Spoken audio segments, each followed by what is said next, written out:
This is Carolina Business Review. Major support provided by Colonial Life, providing benefits to employees to help them protect their families, their finances, and their futures. High Point University, the premier life skills university focused on preparing students for the world as it is going to be. Sunoco, a global manufacturer of consumer and industrial packaging products and services, with more than 300 operations in 35 countries. We like to mix it up here on Carolina Business Review, and obviously, in the background, we are on location. And we are in Charlotte at a place called Community Matters Cafe. It is part of the Charlotte Rescue Mission. What does that have to do with business? Well, everything and nothing. It's more about being in the community and being at a nonprofit, in this case, called the Charlotte Rescue Mission. Welcome again to the most widely watched and longest running program on Carolina business, policy, and public affairs, seen every week across North and South Carolina. In a moment, we will kick off this week's dialogue. What is going on in what is called a rolling recession here in the Carolinas? Is that going on? And later on the program, one of the largest automotive partners in the state of South Carolina, ZF Corp from Germany, has a major footprint in the Low Country.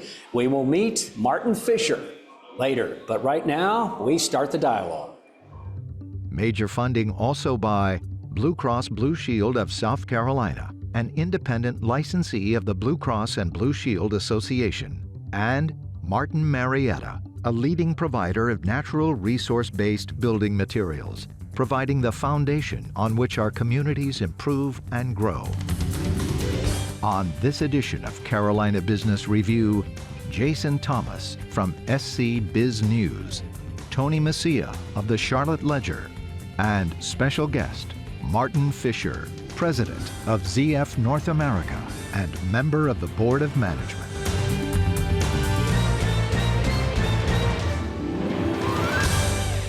Hello and welcome again. In case you're wondering where I am, I'm at a place called Community Matters Cafe. It's part of the Charlotte Rescue Mission, so I'm clearly in Charlotte.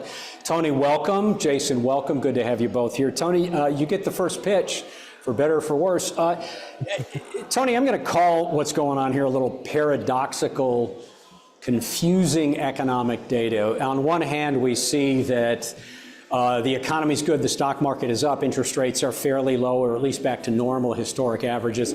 But then we've got this jobs number that says that we're fully employed, but yet we hear about tens of thousands, maybe even hundreds of thousands of layoffs. And then we've got inflation that's threatening to be hot again. And then we've heard this term now for several months called rolling recession. So help us unpack this. How would you read this?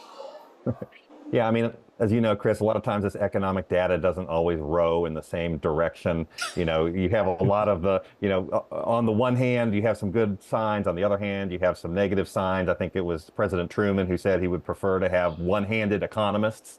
We don't always know exactly where things are going. There are some things that are very encouraging, I think. I mean, the unemployment rate is still low. Although at the start of the year, you have had a number of announced layoffs in a number of different fields. You have some sectors that are struggling relative to where they've been in the last couple of years. Commercial real estate is a little bit cooler. Hospitality still seems pretty strong. I think people still see going out to the restaurants and vacationing along the coast. So it is a little bit hard to know. I think that it does seem like Americans' confidence in the economy is not as strong maybe as some of the economic numbers. So it's a kind of a mixed bag.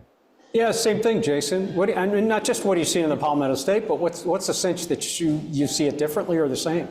Yeah, you kind of need a Rorschach test to figure out what's going on with the economy these days with the wind blowing. But, in South Carolina, we're seeing, a lot of jobs coming here. We're seeing a lot of investment, particularly in the electric vehicle battery manufacturing. It seems like there's a new announcement almost every week with 150 jobs there, 500 jobs, 1,000 jobs. So, it's a lot different than maybe what we're seeing from a national perspective. South Carolina might be a little bit of an outlier with all the action we're seeing. The unemployment rate remains pretty low. So it's a pretty interesting story here in the Palmetto State. Yeah, Tony, you mentioned commercial real estate, and in markets like Charlotte, like Greenville, like Raleigh, like Charleston, I mean, obviously the momentum and the wind is still at their back when it comes to urban core growth. However, on a panel recently, a major real estate person in Charlotte said he thought that the city center vacancy rate was 40%, 40, and that part of that vacancy rate was being funded because they were, while employees weren't in the space, the employers were still paying for the space. So, and I don't want to be too cute of a phrase here, but are we whistling past the graveyard in some ways around commercial real estate and vacancies? There's a little bit. I think there's a little bit of that. I mean, certainly the industry has always been, and it's kind of like residential realtors. Tend to be very upbeat and very optimistic. Somebody told me the other day that what was it? Pessimistic commercial real estate brokers have skinny kids. And so a lot of them are very optimistic about where things are going. But yes, it is certainly the case that office vacancies in downtowns are higher than they have been. This is a nationwide phenomenon, but there are high vacancy rates. The number I've seen in Charlotte is closer to 20%, maybe 25%, somewhere around there. But it's not going to resolve itself, I think, anytime soon, this problem with office. You have, as you mentioned, a lot of these leases are going to be coming up, and companies are going to probably be taking less space. So you're not building as much office, you're not renovating as much office, companies aren't taking as much office. That's made up for a little bit by some of the economic development announcements and new companies coming in, but it's not to the extent that it was. And so I think that's a real problem. You have other sectors of commercial real estate, I think, that are doing relatively better. Apartment building is still going strong all over the place because of all this population growth throughout the Carolinas. So, that's you have some ups and some downs. Yeah, Jason, how much of that, and I'm not asking you to be a financial analyst or bank analyst, but how much of that is still the growth in real estate? As Tony just talked about apartment homes, and the in-migration, of course, to the Carolinas is a big factor in that, but the precipitous lower rates, and it's probably lost on some people. We are actually at average interest rates now, not even high rates, but that's still fueling some growth. How much of that is being fueled by still the fairly low sense in cost of money, or that there's just in-migration still piling in here? Yeah, it's migration coming in here. It's crazy. I've lived here about a year and a half, and I still haven't bought a house because I haven't found something that fits our family needs and what we want. Last year, South Carolina, more people moved to South Carolina than any other state. It's growing like crazy, and with those people, our jobs and those positions need to be filled, and office space is coming in line. Vacancy is increasing a little bit just because more square footage is coming available in places like Greenville and down in Charleston. They're growing like crazy, especially in the upstate and the low country. So to Tony's point, there are some places in commercial real estate that are struggling, but overall in South Carolina, it remains a really healthy, strong market, I think. When you talk about Greenville and the upstate, when you talk about the low country in Charleston, it's easy to see the bookends there, growth and development. But of course, the Midlands has lagged that growth. Is this two questions, Jason. Is this an opportunity for Columbia and the Midlands to leverage the fact that they've had some space available, or will it be even worse in Columbia based on vacancy rates? I think Columbia is like it's the golden opportunity, right? It's kind of like the little brother to the Greenville and Charleston with all the growth that's happened. But obviously in Columbia, we're actually really seeing a lot more traction and action there with even manufacturing. Columbia and the Midlands hasn't really been known for manufacturing, but Scout Motors is building their $2.5 billion plant in Blythewood in the Midlands, and that hasn't happened before. That's the first huge auto plant in the Midlands. So and we're seeing a lot more multifamily, a lot more single family developments popping up in Columbia. So I think and they know this, it's a great opportunity for them to really put themselves on the map with what's happening all across the state.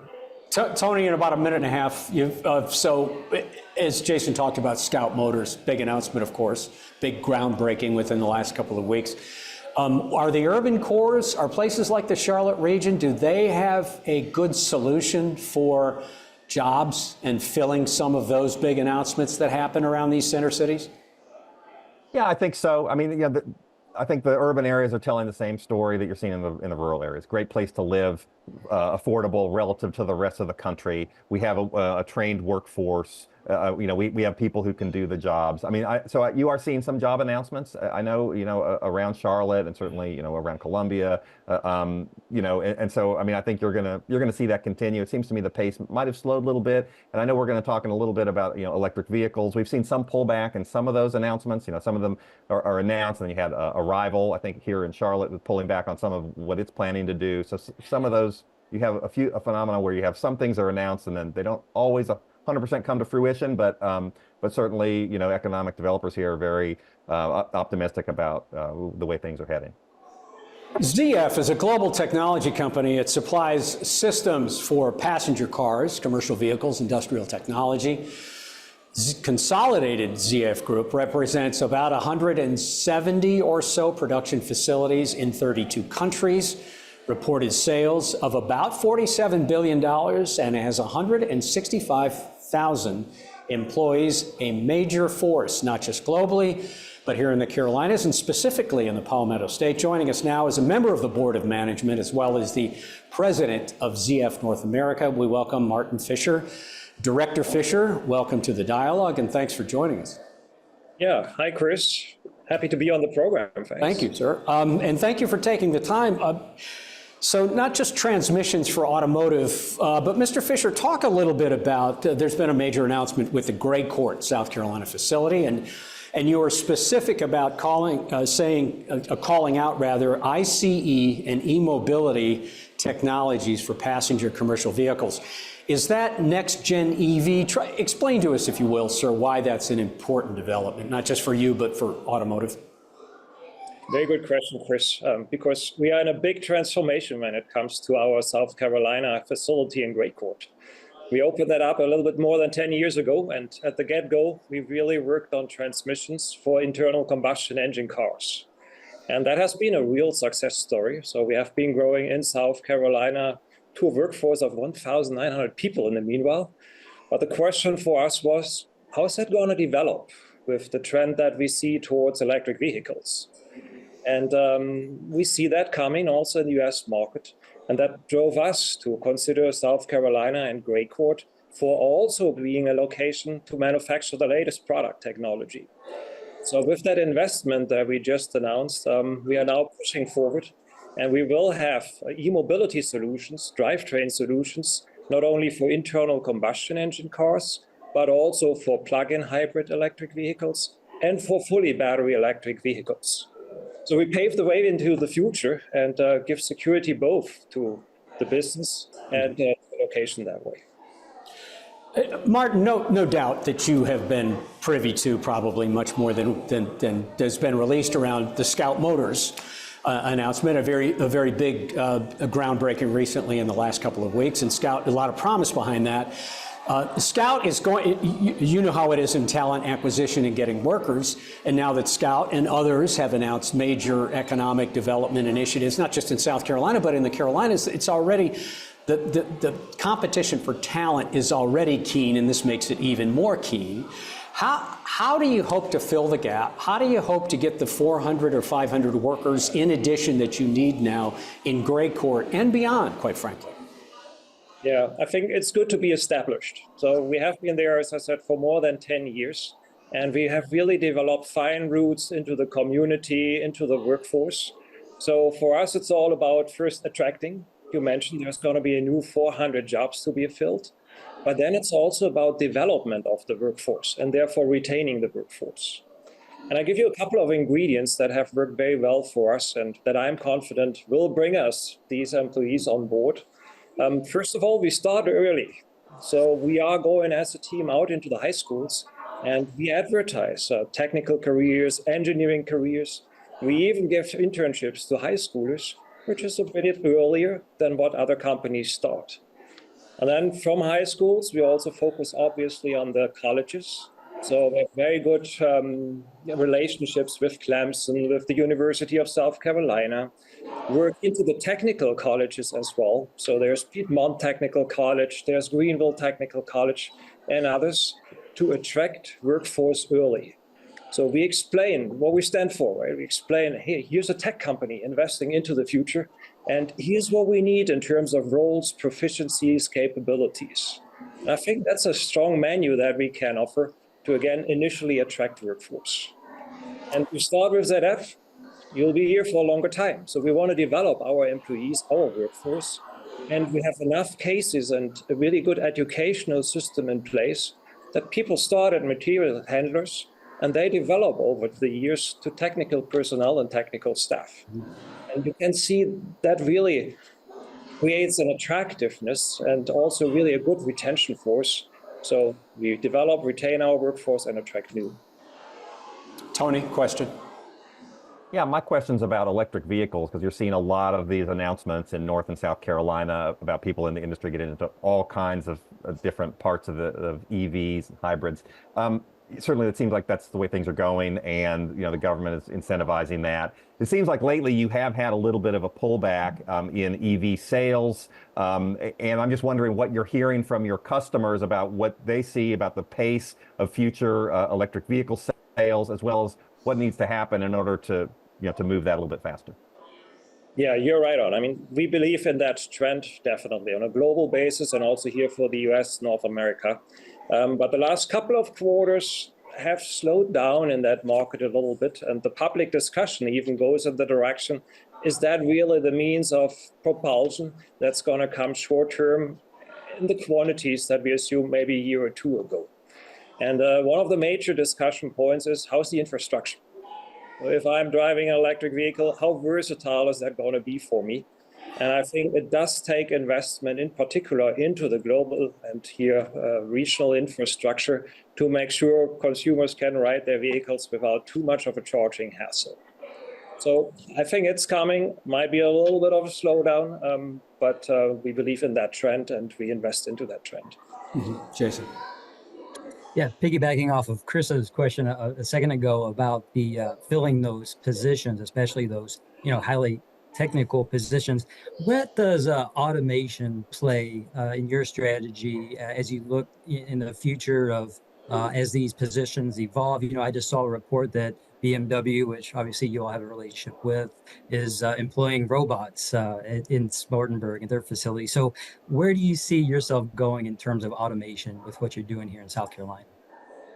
Yeah, that is a very important trend for us, right? Because in the end, we want to have really efficient assembly of these transmissions, efficient manufacturing, and automation plays a crucial role. So when you visit us in that South Carolina facility, you will see the same thing. There's robots handling materials, in particular the very heavy ones.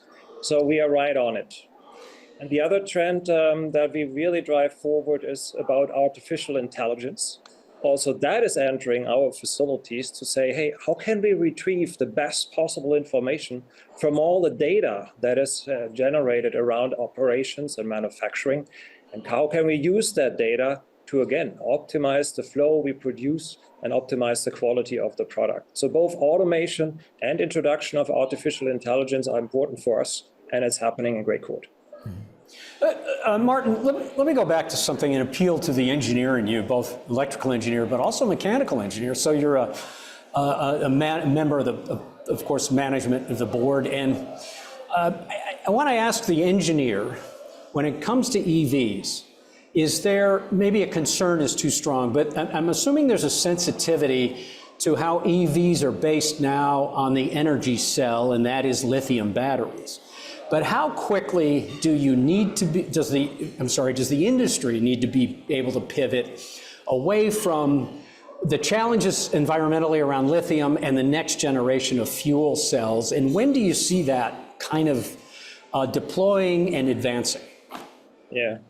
Personally, I think the mainstream is going to be the battery-based systems for quite a while. We have been working, obviously, into the fuel systems as well. But really, the implementation of that in a vehicle remains technically challenging and remains also to be a cost challenge with that. So when we look into our strategy and think about the next 10, 15 years, we put our bet on battery electric vehicles more than on the hybrid ones. Story is different on the commercial vehicle side. That's a different business case, different use case. So we see the introduction of fuel cells more there. Tony. Yeah, when COVID hit, that threw a huge wrench into global supply chains, and I know a lot of manufacturers struggled with that. You saw, shortages, you saw higher prices. I haven't heard a lot about that lately. At ZF, what sort of things are you doing on supply chain, and how would you characterize, the supply chain and the resiliency that you have there? One of the answers that we have even emphasized through COVID and those experiences is local for local. So we definitely want to be close with our manufacturing plants to our customers. You can see that in Grey Court, right? And how close we are to Spartanburg and our friends in BMW. But it goes through the entire supply chain. So when it comes to sourcing materials and components for our transmissions or electric drives, we have high aspirations to get that here in the country, in the region, and avoid dependency on other regions, and also avoid the risk that comes from overly long supply chains. Mm-hmm. We have seen strikes and limitation at ports, right? We have geopolitical discussions, and all that motivates us to say it's local for local. Yeah, if I just follow up, so what sort of, what kind of trends are you seeing as far as shifts? I mean, obviously you'd like them local to your plants, but are there different countries you're moving into? Or what sort of trends are you seeing there? Yeah, no, we are where the customers are. That's the simple answer. So when we look here into the North American region, we have a widespread footprint over Canada, the US, and Mexico. We even stretch a little bit further south now, in search of labor, because that is a limitation right now, both in the US, but it's also getting tighter in Mexico. So that's some of the trends that we see. Talent, labor, being a driver for us to make decisions on sites and locations. Jason. Martin, you mentioned infrastructure a second ago. Guys, you did that. South Carolina ranks 23rd in terms of, public charging stations. So it's, middle of the road in terms of ranking across the country. It's 37th for market share for new EV purchases. So, we have this massive amount of investment, but the public sentiment might not be quite there yet. And so my question is, what is kind of your strategy as you look to be fully carbon free by 2040? Is that realistic, and with the public sentiment, and how do you feel like you're going to be able to accomplish that? Yeah, we take that very serious. That's our firm commitment, being carbon neutral by 2040 as ZF and a global corporation. And we work the different scopes of that carbon neutrality. So it starts with our own consumption of energy. All of our plants, the facility in Grey Court, have annual energy consumption reduction targets. So that's the best thing we can do. Any piece of energy that we don't utilize is a saving. The second one is a clear commitment to green energy. So we are really working with the utility providers to see, can we buy green power? So that is the second scope. And the third one that goes to your question, it's obviously also about the product that we serve. And giving a transmission to an internal combustion engine car comes at a higher CO2 use overall than going into a battery electric vehicle. So you can see with the transformation that also our plant in Grey Court undergoes, we serve that purpose too. So all three scopes taken together will help us to become climate neutral by 2040. Martin, to listen to you talk about kind of the business model and the way forward for ZF, you'd almost think you've got to be superhuman. You've got to understand the technology, which clearly you do. You've got to corporately be a strategist, which you seem to be good at.